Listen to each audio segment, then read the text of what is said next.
વડોદરાના વારસિયા વિસ્તારમાં આવેલા સંત માતા માયાદેવી દરબાર ખાતે સિંધી સમાજ દ્વારા દર વર્ષની પરંપરા મુજબ સિંધી પકોડા દિવસની ઉજવણી કરવામાં આવી હતી।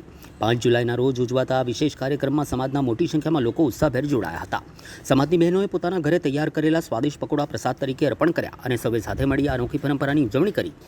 કાર્યક્રમ દરમિયાન ભજન કીર્તન ધાર્મિક કાર્યક્રમોનું પણ આયોજન કરવામાં આવ્યું, જેના કારણે સમગ્ર વાતાવરણ ભક્તિમય બની ગયું હતું। આ પ્રસંગે ભાજપના deputy mayor Aditya Patel, standing committee chairman Varshaben Vyas, સ્થાનિક કાઉન્સિલર પવનભાઈ હેમનાણી, પૂર્વ સ્ટેન્ડિંગ કમિટીના ચેરમેન ડૉક્ટર હિતેન્દ્રભાઈ પટેલ સહિત શહેર ઉપાધ્યક્ષ સીરાભાઈ કંજવાણી, શિક્ષણ સમિતિના ચેરમેન અન્નાબેન ઠક્કર, મહિલા મોરચા સહિત કારોબારી સભ્ય સ્નેહા લાલવાની, મીડિયા સેલના પૂર્વ સભ્ય પ્રદીપ લેખરાજાની, ટોની મીડિયા ઇન્ચાર્જ અનિલ કોડવાણી, કારોબારી સભ્ય પ્રશાંત પટેલ, આગેવાન પ્રતાપભાઈ વસાણી, રાજુભાઈ ચંદાણી સહિત કાર્યકર્તાઓ તેમજ સમાજના અગ્રણીઓ વિશેષ ઉપસ્થિત રહ્યા હતા। સમાજના આગેવાનોએ જણાવ્યું હતું કે આ ઉજવણીનો મુખ્ય હેતુ સમાજમાં એકતા, ભાઈચારો અને પરંપરા संस्कृति ने नवी पीढ़ी સુધી પહોંચાડવાનો એક પ્રયાસ છે। आज हमारा 5 तारीख जुलाई की हम लोग हर साल हम लोग पकोड़ा दिन होता है, हम लोग सेलिब्रेट करते हैं। और हमारे घर में सिंधी समाज में सब लोग अपने घर में पकोड़े सुबह को सब बनाते हैं, छोटे बड़े सब खाते हैं। आज हम लोगों ने संत माता मायादेवी में सेलिब्रेट रखा है। वैसे भी मैंने ही आज पकोड़े की डिश जो बनाई है ना, मैंने केरी की, प्याज की और किसकी पनीर की, कमल काकड़ी की, वो सब डिश में पकोड़े मैं बना के आई हूँ और सब लोगों ने खाए, सबने बहुत तारीफ़ की। हम तो वैसे भी सिंधी हैं, पकोड़े बनाने में और खाने में बहुत ही होशियार है। हाँ, ये कितने साल पहले से मनाया जाता है? ये सालों से करते हैं, लेकिन अभी ऐसा हम लोग जैसे अभी सोशल मीडिया पे अभी जब से चालू हुई है तब से हम लोगों ने दिखाया है। वैसे हम जैसे ही हमारे पाकिस्तान से जो हमारे बड़े थे वो पकोड़े दिवस मनाते आए हैं और हम भी मनाते हैं, आगे भी मनाते रहेंगे।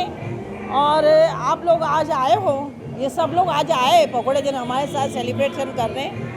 हमको बहुत मज़ा आया, सबको एंजॉय कर रहे हैं, आप देख रहे हैं कितना एंजॉय कर रहे हैं। मेरा नाम स्नेहा लालवानी, शहर मोर्चा कारोबारी। जय झूलेलाल। आज संत माता महादेवी मंदिर खाते आंतरराष्ट्रीय पकोड़ा दिवसની ઉજવણીનો કાર્યક્રમ રાખવામાં આવેલ છે। આમ દર વર્ષે 5 જુલાઈના રોજ આંતરરાષ્ટ્રીય પકોડા દિવસની ઉજવણી કરવામાં આવે છે અને સિંધી સમાજનો આ ખાસ એવો દિવસ છે જેમાં દરેક સમાજના લોકો આમાં સામેલ થાય છે। સિનિયર સિટીઝન હોય, બહેનો હોય, અહીં પણ સંત માતાદેવી મંદિર ખાતે જે બહેનો છે પોતાના ઘરમાંથી અલગ અલગ વેરાયટીના પકોડા બનાવીને લાવ્યા છે। જેવી રીતે કમલ કાકડીના ભજીયા, બટાકાના ભજીયા, ડુંગળીના ભજીયા, એવી રીતે અલગ અલગ ભજીયા બનાવીને અહીંયા લઈ આવ્યા છે। અને આજે આ કાર્યક્રમમાં આપણા મહાનગરના શ્રી આદિત્યભાઈ પટેલ, ડેપ્યુટી મેયર અને સ્ટેન્ડિંગ કમિટીના ચેરમેન આજે શ્રી વર્ષાબેન વ્યાસ પણ હાજર હતા અને સાથે સાથે અહીં ઘણા બધા સિનિયર સિટીઝન પણ હાજર છે। અને ખાસ આ કાર્યક્રમ એટલા માટે રાખવામાં આવ્યો છે કે આ નવી જે યુવા પેઢી છે એમને ખબર પડે કે સિંધી સમાજમાં કયા કયા દિવસો ઉજવાય છે અને કઈ કઈ વાનગીઓ હોય છે જેનો આપણે લુત્ફ માણી શકીએ છીએ।